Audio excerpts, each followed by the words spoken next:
Joining me in the Catalyst studio today, Nathan Lehoux claims to be here, but can you prove it? Depends, Joe. It depends. The voice is ethereal. So you've got yourself a successful, growing, funded startup.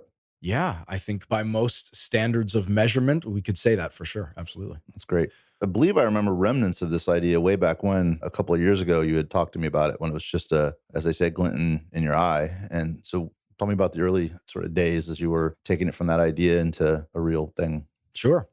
So I always say our story is basically like going from napkin back to revenue generating, right? I mean, what was that process like? Particularly in a very complex and controversial industry like real money gaming, right? I mean, as you know, everything that happened with fantasy sports over the last 5 or 6 years put kind of a lot of black marks on the industry, caused a lot of lockdown of providers that had been previously open to that type of business, like banks, merchant processors, all of that. But before we get to that piece of it, just the genesis of the idea is I'm friends with Prem Thomas, my business partner. I've known him for 4 years, almost 5 years. We met at 1 Million Cups in St. Pete. It's a great spot because, we have a great story from it, but I've met a lot of great people there and made a lot of good connections. So we met there. I watched him pitch another company, which was a sustainable yoga brand that he founded after leaving the investment banking and venture capital world in New York City. He just got tired of that type of lifestyle, long hours, late nights, kind of a grind. And he thought, I want to try something different on my own. So he founded the sustainable yoga company. It's called Gurus. You can check it out at ilovegurus.com. It's really cool. It's all based on old Indian style design for footwear and yoga mats, and really neat company. So anyway, I saw that when he pitched it and I loved it. Loved the way he thought about business. Just saw the intelligence and sort of the level-headedness that he had. And so I thought I got to be friends with this guy. So I just went up to him after and I said, look, let's go grab a coffee and just talk about ideas, talk about business, talk about your company.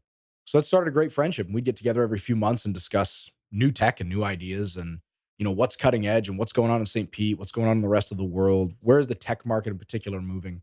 And then one day we were having coffee at Local Market here. And I had brought up an idea that I was pitched for an app. And after we talked about it, we went, yeah, okay, not a great idea. And then he looked at me and said, I've always thought, what if people could play trivia on their phone, like Jeopardy, but play it for real money like fantasy sports? And it was almost like an epiphany moment. When the sky opens up and you have they call them crepuscular rays that come down and everything kind of just clicks. And I just looked at Prem and I said, we're going to do this. I said, this is the idea, man. I said, we're going to make this happen. I said, but we're 50-50. And he said, yeah, okay, sounds good. Right? Because he'd had the idea, he said, for several years, never did anything with it, right, or found someone who was a good partner for it. And it just really clicked. So after that, I called up a good friend of mine, Scott Leroy, who's a vice president at Fieldstone Landscape, another great company here in town, because I knew that he was extremely close friends with Hilt Tatum. And Hilt Tatum, if you know the Tatum family name, big in dentistry. I believe his grandfather invented dental implants. So he, still travels the world at 82 and does dental implant surgery, and just a unique family. But Hilt, was the co-founder of Absolute Poker, which was the second largest online poker site in the world before Black Friday in 2011 when the Fed shut everything down. So I called up Scott Leroy because I knew that he knew Hilt. And I said, Scott, I think I've got an idea that Hilt might love to see. Because he's like the kingpin of real money gaming, right? I mean, these guys knocked it out of the park. They were doing billions a year in bets in their online tables. So Scott goes, this idea is pretty freaking cool. This is like opening up the real money gaming market in the US again in a way that's skill-based. So it gets around a lot of the problems that have been experienced by fantasy sports and poker and whatnot. So we got on the phone with Hilt Thanksgiving of 2015. And I remember because I had taken my family over to St. Augustine, my mom and stuff, and we took them all out for dinner. And I had to leave dinner early to get on the phone with Hilt. So I'm walking around the streets of St. Augustine on the phone with, the poker king who lives in Panama. And we're explaining this idea to him. And he said to us, guys, I love this. He goes, why don't you take this away for the next month or two, really drill down, create some pro formas, put together a plan, and then let's talk again. So Prem and I did that. We spent an inordinate amount of time putting together very detailed financials. It's a complex industry when you get into things like, bonus money and the rake, and a lot of that stuff complicates. And we really, by the way, at this point, had no idea what we were doing, right? We had no experience with running financials for this type of company. We didn't know the industry. We didn't know the laws. We just knew there's a market for this that we think is very appealing. And we really got juice behind the idea when we discovered that in 2015, the fantasy sports market had about, 5 to 6 million players total between FanDuel and DraftKings, and they did $3 billion in entry fees, right? We looked at the trivia market in the same time, and the top two trivia apps, Trivia Crack and QuizUp, had 300 million players. And we went, wait, 300 million players? You can't bet on the games. You can't actually play for money. Fantasy sports, you can play for money. And look what they're making with just 5 million. Wow. So we realized it was a huge market. Not that you're going to convert everybody Of course, yeah. to be a real money gamer. You know, the conversion rate for most apps, 4.5% of players will actually spend any real money on in-app purchases or removal of ads or anything. So you say, okay, it's going to be a pretty low rate. But even then, it doesn't matter because a lot of people like trivia, a lot more than fantasy sports. So once we put the pro formas together, we got on the phone again with Hilt, and he goes, okay, I want you to fly down to Panama and spend 4 days with me. We said, okay, sounds good. So we, at that point, knew how much we wanted to raise. We sort of knew here's the possibility of how big this could get. But again, it was very cursory. Just a couple of wireframes and a big Excel sheet. Mm-hmm. And that's what we flew down to Panama with. So we got picked up by like armed security at the Panama airport, you know, in an SUV. And it was just like a very surreal kind of experience. Go to his place, and he had booked us a conference room at a hotel downtown in Panama.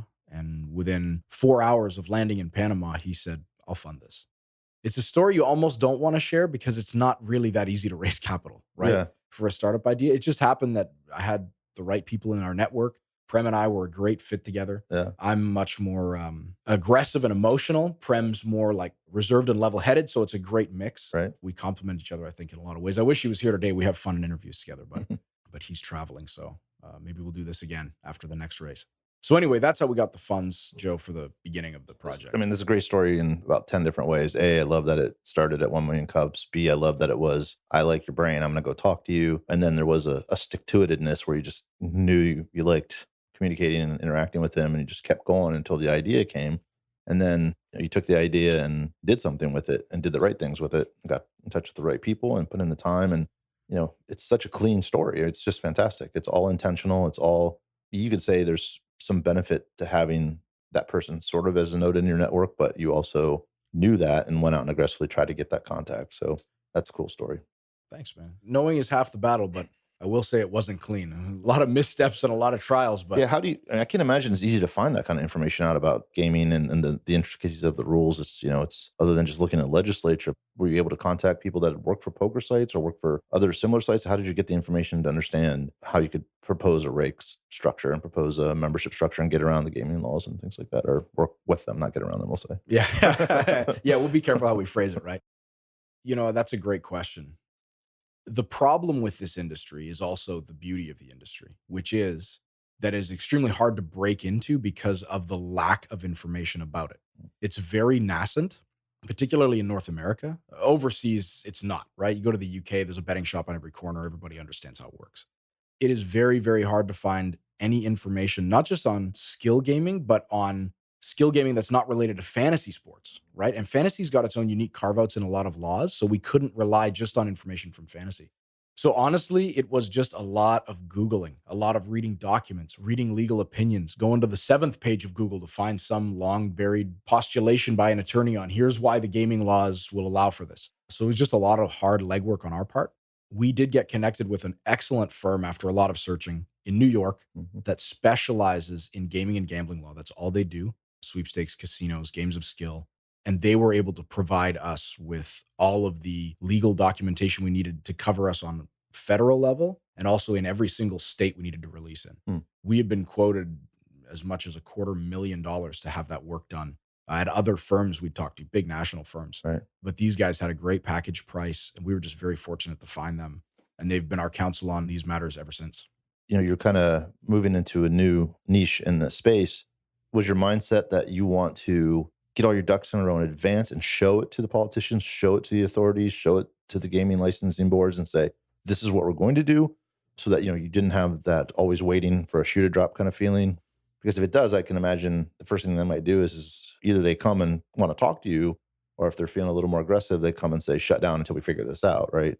Which can be pretty problematic if you're just on the way up. So what was your sort of mindset with how you wanted to present yourself or hold yourself out there? I mean, I think the old saying goes, an ounce of prevention is worth a pound of cure, right? Yeah. So But let's the other invest the saying time is up ask front. forgiveness instead of permission. So I guess you went with the first one.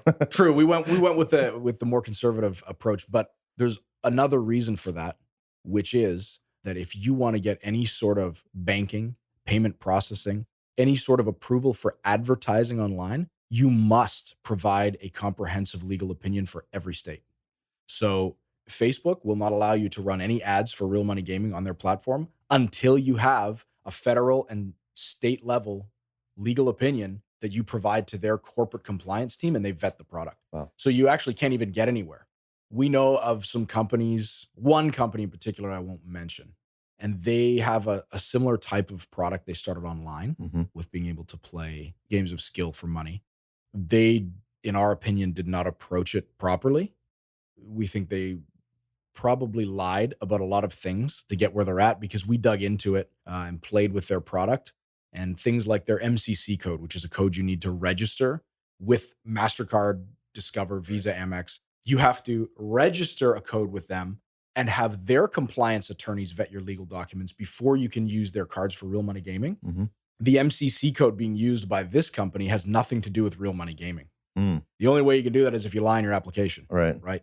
So there's people that have tried to get around this. I think eventually it all comes out in the wash and bites you in the butt. Right. So we figured, you know what? Let's do it on the up and up. Let's make sure we have it really buttoned down. We never had an issue with Facebook, with Apple's compliance team. That's amazing. Visa and MasterCard vetted the legal opinion with their attorneys and said it's great. So it was a very bulletproof document. But I think that it also helps on the legitimacy side, right? It shows that we're not fly by night. We're not just a couple of aggressive college kids trying to break into a market because we think there's money to be made Hmm. and we want to make a quick buck. We actually want to build a very legitimate international gaming business. Right. And I think that really helped when we went to raise our next round of capital. It showed that we had put all our ducks in a row because, as you know, Joe, if you've read any of the articles that we've had so far, our next round of capital came from John Morgan. Hmm. So if you want to raise capital from an attorney, you better have some good documentation. So I think that really helped with that next step. So before we get to John, Hilt Tatum, obviously he's in Panama for a reason. That's a lot of the gaming sites are based either there or in some of the islands off of England. And Antigua, Costa Rica, a lot of them. so talk about his influence in the early days and his guidance and what were some of the things that he brought to the table and that some of the decisions you made based on his experience. Yeah, I mean, Hilt is one of the most savvy and intelligent people I know.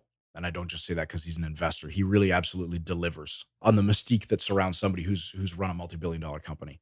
Very personable, very quiet and reserved, loves to listen more than he likes to talk, which is usually a sign of someone who's pretty wise. And when he does have something to say, it's always extremely valuable and makes us walk away and say, man, we got to go chew on that. So I think where his big value came was a lot of big picture stuff because the gaming industry's changed so much since he was in it, right? Even payment processing and banking and everything, all that's been eviscerated and redone because of all the scandal. Right. So he was a little bit removed from those pieces of it, but operationally and financially from a marketing perspective, from a perspective of a user acquisition and retention, like he's been invaluable. We still have a weekly call with him. We get on the phone and he says, look, tell me where you're at. I'll give you my thoughts. You can take them, you can leave them. I just want to be a resource for you. So, I mean, we're very fortunate to have an investor that's that hands off and trusts us to make good decisions. And if we make a bad decision, we admit it, we talk about it, and then we say, how do we fix it? So really, it's been amazing to have someone like that on your team to learn from as a wise counsel. So for example, something interesting, like where he really helped us look at things clearly, like, we said, we think we're going to do like a free model of this, get a lot of people into play for free, and then try to convert some of them to real money players. And we had gone down for a second visit to Panama and met with one of his friends who's still deeply involved in gaming in the UK, runs a very large and successful gaming site there. And we met with him, and these guys said to us, if you figure out how to convert free players to paying players, you'll be trillionaires. Because they said the poker industry has invested hundreds of millions of dollars into that dilemma and has come up with no solution. And we said, get out of here. And they said, no. They said, a free player will always be a free player. Paying players want to play for money. You just need to find those people. And so we said, okay, cool, great. And we thought, let's test it out anyway. So we built a free piece and we had daily free games and a free weekly leaderboard that paid out cash. And it did not improve conversion at all. And we ran it for probably a month just to see. Right. And we went back to them and said, guys, like, you're so right. You were so right. And I said, yeah, we told you, but it was good that you experimented, right? I mean, Hilt's a big fan of experimentation Mm-hmm. and learning from experience. Because what did Einstein say, right? Einstein said, the only teacher is experience. So Hilt's very much of that mindset. He says, experiment, guys. Just iterate quick, learn from the data, and either ramp up things when the data is positive or scrap them if it's negative and keep moving. So that's really been helpful for us to take the shackles off and test a bunch of stuff. Anyway, long answer to your question. That's a great answer. So, and then was there any other money in besides Hilt before you came to this next big round? Yeah, so our seed round was 300K. Hilt put in half, and then I had a good friend that lives here in St. Pete. He does money management for like Fortune 400 families, and he, for those reasons, rather his name not be mentioned, but he put in the other half. And he's also been a great and valuable resource. In fact, he was our introduction to John Morgan. So really, really kind of a neat network effect. So at that point, just four people on the cap table, you and Prem, and then the two investors. Yep, myself, Prem, Hilt, our other partner, and then we actually brought the guy who introduced us to Hilt, my good friend Scott. Right. We brought him in for a piece as well. That's nice. Let's move in then to the next round. You're moving along, you're building, you're ready for the next round of capital. How did that process work? How did you decide how much you wanted and how much did you have to shop it around? And how did that deal with John Morgan come around? Great question. So once we had the product in an MVP state, Mhm. right? A minimum viable product for anybody listening who doesn't know. I'm sure they all do. We said, okay, if we want to get this to market, we need to finalize the banking piece because we spent, Joe, 18 months getting a bank that would do this. And by a bank, I mean not somebody to hold cash, somebody who would run our merchant processing for us. Right. So not even the gateway, but the actual merchant bank that holds the risk. Nobody wanted to touch it. We talked to over 100 banks and processors and couldn't get anybody to do this. We even went overseas and looked, and the process, because Visa and MasterCard know that people are trying to do that as a loophole, they've changed regulation to say if you want to process cards out of country in the UK or in the European Union in general, you must have a headquarters here and a director who lives here. Before, you could just sign up with a processor over there and rock and roll. Right. Now they've changed policy. So that's why it took us such a long time to find banking. And when we were looking for banking, the bank we finally used, when we were in the process of contacting them, I looked at their board of directors. They're publicly traded. And I saw John Morgan's name. I thought, well, how come he's on the board of this bank? For whatever reason, he is. So I reached out to our first investor who knows everybody here. And I just said, do you happen to know John? And he goes, yeah, I actually know him really well. We said, get out of here. Really? He goes, yeah, like I know him really well. Like we have dinner together. And I said, come on. He goes, yeah. I said, well, do you think he'd be interested in this? Because by this point, we knew we've sunk all the money we have into developing the MVP. We've got to lock down banking, right? And we also need a lot of launch capital because any real money gaming venture is very expensive. Acquisition costs are very high. Mhm. Compliance costs remain high. So we said, well, this sort of is a perfect strategic fit because he's on the board of the bank. Mhm. He's got cash. He enjoys high risk industries. He's investing $100 million into marijuana, as everybody knows.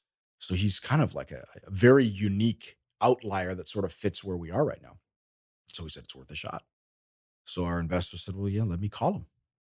48 hours later, we're sitting in John Morgan's living room in Orlando. It was really that fast. He goes, yeah, I'd love to meet these guys. And we thought, okay, let's just go. And so as we were driving over, we had really gone back and forth a lot on how much do we really need? And, we'd talked about, do we need 750? Do we need $1 million? And, as we're driving over, and I had thought this way for quite some time, and we all just kind of went, I think we need $2 million because we just went through all the numbers again and said, yeah, we need more capital if we're going to really get this off the ground. So we said, okay, we're going to ask for $2 million. I don't know. This sounds like such a far-fetched story, but it's really how it happened. So we pull up to John's house. We go in, we sit in his living room. And he says, okay, show me what you got. So we put the MVP in his hands and we said, here, play a game. So he plays Civil War Challenge, rips through it, goes, okay, let me play another one. We said, okay, here you go, play another one. He plays another game, hands the phone back to me and goes, I've seen enough. And we thought, okay, well, it was worth a shot, right? But at least he actually got to play our app. It's pretty cool to meet him and like sit with him. It's like sitting with a rock star, right? So he hands me back the phone and he looks at me. He goes, how much money do you want? And I went, I said, John, we need $2 million to go and prove our hypothesis that people will play trivia for money like poker. And he goes, okay, I'll do it. I mean, it was literally the conversation was that short. Wow. Which again, we almost feel bad because it's not that easy to raise capital. Anybody listening, it's not that easy to raise capital. It's just so happened that the network we had cultivated in this area had the right connections and we really leveraged those with a great story. And I'll tell you this, we were prepared. We knew all the numbers. We knew exactly why we needed the cash. We knew what the projections were. We knew the market size. We knew it cold when we went in.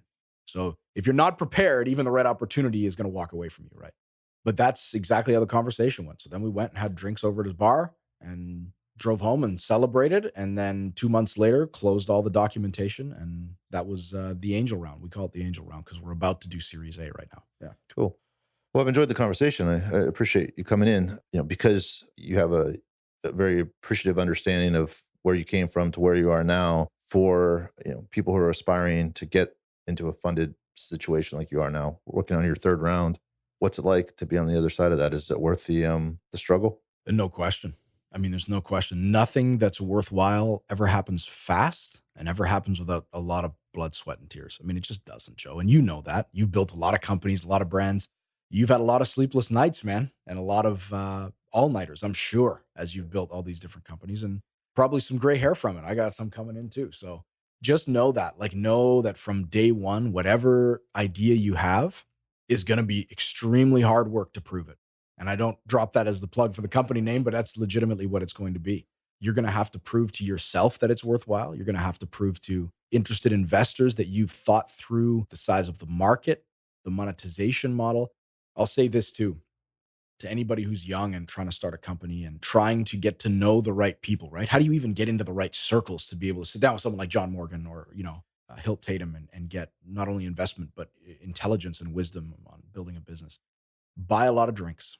Really. Mm. That's no joke. I mean, I spent a long time, in St. Pete and Prem did as well at St. Pete in New York, getting to know the right people. And you'd be amazed at how many people will be willing to give you an hour of their time if you say, man, I just really respect what you've accomplished and I would love to learn from you a little bit.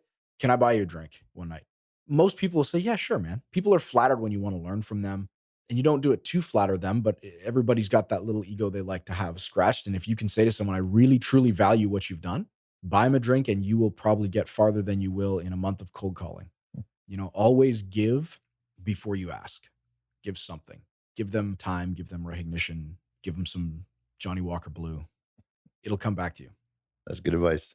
Thank you, sir. Joe, thanks for having us, man. Great to sit here and great job what you're doing with Catalyst and Threads and Big C. And just really appreciate what you do for our community. Thank you. Likewise.